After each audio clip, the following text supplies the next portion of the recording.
You're watching Drakewing Gaming. Enjoy the video. Hey guys and gals, Never here from Drakewing Gaming, and somebody on Twitter, the Gaming Drag. Today I'm coming back at you with another Let's Play episode of a Wanna Hug That Gator. Anyway, y'all, let's go ahead and jump right back into it, shall we? Alarm chain, you were up, and let's go! What's the issue, then? What's the issue? Yeah, I get free soda. Someone you hate tricks yourself into staying stupid, and everyone thinks they win. It's great. You scare me sometimes, Damien.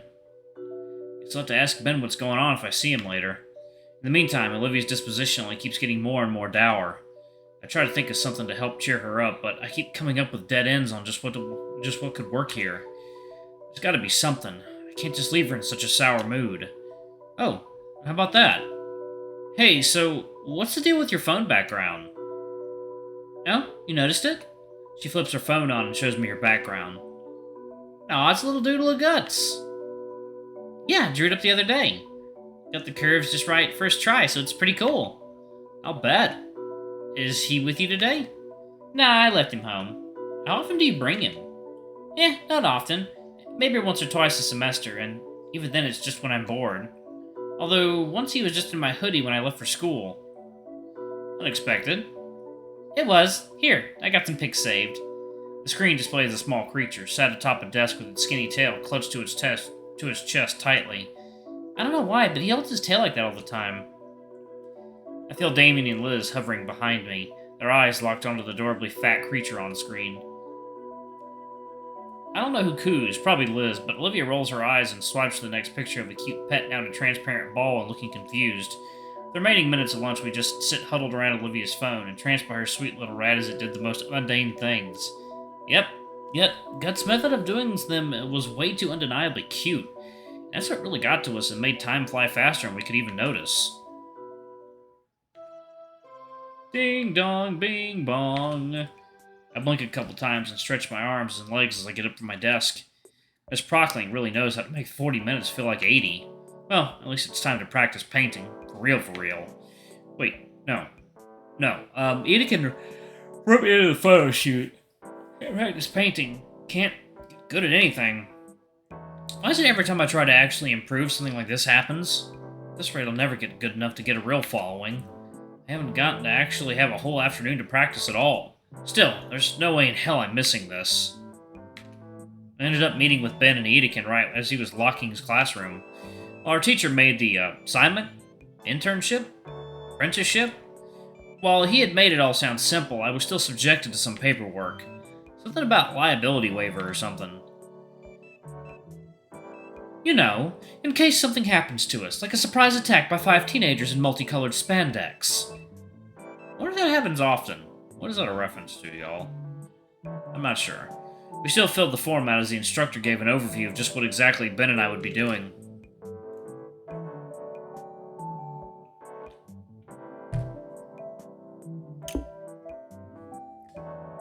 Sleep up there. There we go. Okay. There's a few structures out here, save for the one at the edge of the cliff. There's few structures out here. Ben's the first one out of the cramped car with an armful of telescoping black stands. I follow his example, unloading the vehicle. All right, you two. You remember what you're doing tonight? Yes, sir. After we set up a photo station in the corner of the hall, we'll be taking turns walking the reception, taking pictures of the guest.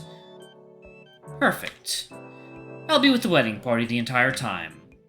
So if you need me, just look for the gaggle of similarly dressed women screeching and you'll find me. He grins as he helps carry the lightest equipment from the trunk. Lightest? Remember, this is actual work, so be polite, be efficient, but most importantly, Ben and I sit upright at attention, ready for any order our teacher will give us. Have fun. But, trust me, the clients will appreciate it more. Finally finished with the unloading, I inhaled the mixed aroma of ocean and flowers. While I find the scent energizing, Ben seems to have the exact opposite reaction. His brows pinch together in disgust as he tries in futility to fan away the air with one hand while covering his nose with the other. I think I'm gonna be sick the sick one next with this weather. Yeah, well, at least the view's great. That it is, yeah. Mr. Iadakan leads us through a small garden out front into the reception hall. It's a spacious wedding tent adorned with all sorts of flora and high-end lighting, keeping the place warm and lit. Okay, you guys know how to set up here. I'm going to get to business. Yes, sir. He leaves us, stepping into the ongoing ceremony with a primed camera and tripod. Ben and I exchange a single glance before we both resign ourselves to the daunting task. First on the list is the telescopic stands for the cameras. From experience, it doesn't take us too long to get those in place. Next are the reflectors and strobe lights, all packed in heavy cases that had to be hauled inside. In my third case, I'm already exhausted. Shoot, I thought gym class would have prepared me for this. Bzzzt. My phone buzzes. Might as well take a breather. Opening up the notification, I discover it's from Olivia. Hey, Shades. Hi, Olivia. You got the service back? Oh, I lied about that.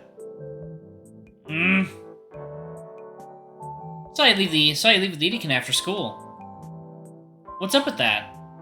I'm helping with the wedding photo shoot. You? At a wedding?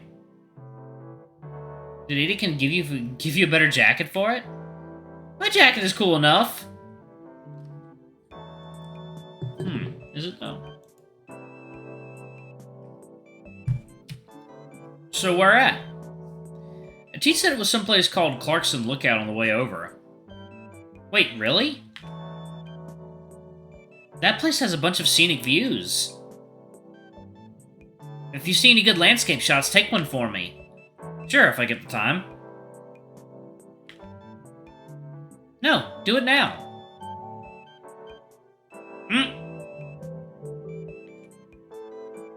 Cute and threatening message received. Jeez, well, this is as good a spot as any. The sun's starting to set, so it does make for some pretty nice atmosphere. Maybe Olivia wants to paint another landscape. In the distance, I see a few sailboats and yachts. Further beyond a freighter or two, the seas sure are crowded these days. I take the picture and send it over to Olivia. Thanks. I can't picture thanking me like that in reality. The thought alone of her doing something in so sweet a manner. Inco, this thing weighs like 80 pounds. I'm not doing all the work. Oh, right. I let my camera hang loose around my neck while assisting Ben with setting up the last of the standing reflectors. Setting up meant not only the cameras, but a large chunk of the incomplete decor prep, which meant carrying out loads and loads of heavy cases, loaded with strobes, reflectors, cloth sheets, and so many telescoping pole stands. Following his instructions, Ben had set up a small red carpet path leading to a glamour shot station, and meanwhile was finishing making sure the marked out spots within the room had the right combination of flash, strobe, and/or reflector. By the time our teacher had come back, I just placed the final light in position. As guests start walking down Ben's handmade path, I skirt along the edge with my borrowed high-end camera. The DSLR's clicks are muted compared to the chattering guests, and while I think I managed to catch some decent shots, I'm just not really feeling it today. Is something wrong with me? And voila! Ben was having a much easier time working at the makeshift studio we'd built in the corner. Couples would simply walk up and stand before the backdrop of the massive window to the cliffside and ocean. And Ben had the brilliant idea to not only set up Iadakan's loaned camera, but also his own so he'd capture the couples from two angles at once. He looked happy with each and every shot he took, and the people always chatted him up right after. And here I am, doing my best not to scowl as I look over the blurry shot I had messed up. Blurry because my hands are shaking. Guess I'm nervous. I hadn't noticed till now that my main messaging app had been going off. So, is it going well? Hardly. I think Ben's turning it into a competition. Are you winning? No, not really. Beat him for me? That wasn't a real message.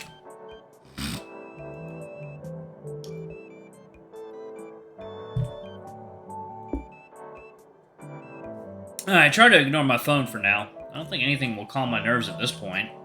A feeling of anxiety only grows as time marches on. I can't seem to get any one picture just right, and Ben zooming around as efficiently as he is isn't helping. Well, that's not all. Olivia's messages are just throwing me off. Just break his flashing stick thingy, love, then his pics will be super dark. How out of date is Olivia to think we still use flash pans?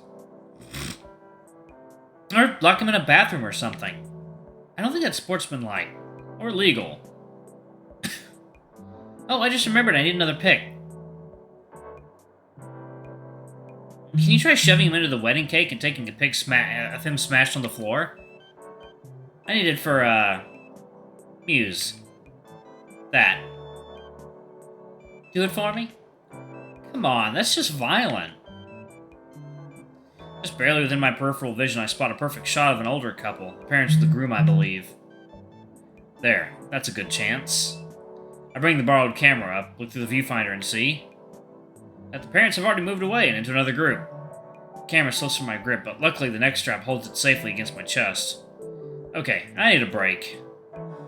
I find an appropriate place to sneak outside and go around the buildings, slumping down against the brick siding. It's really twilight now. The ocean's reflection of the sun isn't getting very close to meeting the real thing. My phone buzzes once more, and something in me jumps. It's not fear, though. I just wish I knew what it was. Olivia sends a video of Guts running around a maze she put together using cardboard and school supplies. When he comes out the other end, she gives him a grape to bite into in her palm. Aw, I was never really fond of rodents, but seeing Olivia's videos and little doodles is really starting to sway me. There's something about seeing Olivia having such a strong bond with Guts and caring for him that warms my heart. It's hard to believe that this is the same girl that used to give me nothing but icy stares when I first met her. I'm glad she feels comfortable enough with me to let her defenses down and be herself. As I continue snapping photos, my trek around the hall to find good photo ops leads me to the stage where the DJ once was. Shame I didn't get any good shots of him while he was there. Maybe Ben got some decent pictures. Looking through the camera lens, I see that there's a gentleman sitting on the steps that lead up to the stage, finishing off a cigarette. There's someone over on the steps taking a deep drag of a cigarette and blowing the smoke up towards the window. A truly iconic display of suavity. Before I know it, I've taken several shots. He seems like he wants to be left alone, but he doesn't mind. Right. Hey, kid. Alright, I'm gonna pause it right there. Thank you all so much for watching. Don't forget to like, comment, subscribe, ring that notification bell, and check out our Patreon, YouTube memberships if you can. It always helps. Anyway, I love you all, and I'll see y'all in the next video. Bye-bye!